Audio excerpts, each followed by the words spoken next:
بلوچستان کے شہر تربت میں الیکشن کمشنر پاکستان کی جانب سے 7 دسمبر ووٹرز کا قومی دن منایا گیا۔ یہ تقریب گورنمنٹ بوائز ماڈل اسکول تربت کے ایڈیٹوریم میں منعقد ہوئی، جس میں election commissioner catch Muhammad Baloch, مفتی سرفراز احمد خان، محمد جان گچکی، ظریف زدگ، فارسٹ آفیسر کیچ خلیل تگرانی اور اکبر اسماعیل نے ووٹ کی اہمیت پر شرکاء سے خطاب کیا۔ انہوں نے کہا کہ ووٹ ہر شہری کا حق ہے اور اس کا درست استعمال اس پر فرض کے برابر ہے، تاکہ کسی بھی سطح کے الیکشن میں اکثریتی عوام کی رائے سے ہی ارکان اسمبلی منتخب ہو سکیں۔ انہوں نے کہا کہ نوجوانوں کے اس عمل میں بڑھ چڑھ کر حصہ لینا چاہیے تاکہ یوتھ کی رائے قومی معاملات میں شامل ہو سکے، کیونکہ اس وقت ملک کے 12 کروڑ ووٹرز ہیں، 70% سے زائد نوجوان ووٹرز ہیں۔ انہوں نے کہا کہ ہر سیاسی پارٹی کا فرض بنتا ہے کہ وہ نوجوانوں کے ساتھ ساتھ عورتوں کو الیکشن کے عمل میں موٹیویٹ کرے تاکہ عوام کی نمائندگی میں تمام طبقوں کی رائے شامل ہو۔ انہوں نے کہا کہ گزشتہ بلدیاتی الیکشن میں ضلع میں ٹرن آؤٹ بہتر رہا اور اسے مزید بہتر بنانے کی ضرورت ہے۔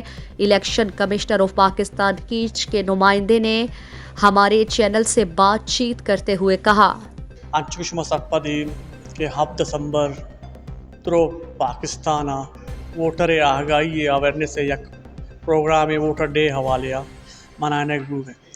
اسی مستر مقصد ہمیشہ الیکشن کمیشن ہے یہ واضح پیغام و اسٹریٹجی ہے کہ ووٹرانی تہا ماں چو اویئرنیس پہ دیا چو ٹرن آؤٹ ہے بڑھائنا، اور ہما جو سائلنٹ ووٹرز ہیں کہ ووٹر الیکٹورل پروسیس تہا میں شراکت یا حصہ نہ دے گیا آنا اما ہاں چو موبلائز پہ کنام کہ فیملی یا ہر segment of society, even womens, transgenders یا مینارٹی یا یوتھ کہ آراما موبلائز پہ کنا کہ نہ صرف اتی الیکٹورل پروسیس اتی نام ایز ووٹر درج پہ کنا بلکہ تی ووٹر کاسٹ پہ کنا تاکہ یک شرعی اور پائیدار جمہوریت تی پائے تکمیل تک پہنچی۔ مہربانی ہوجائے۔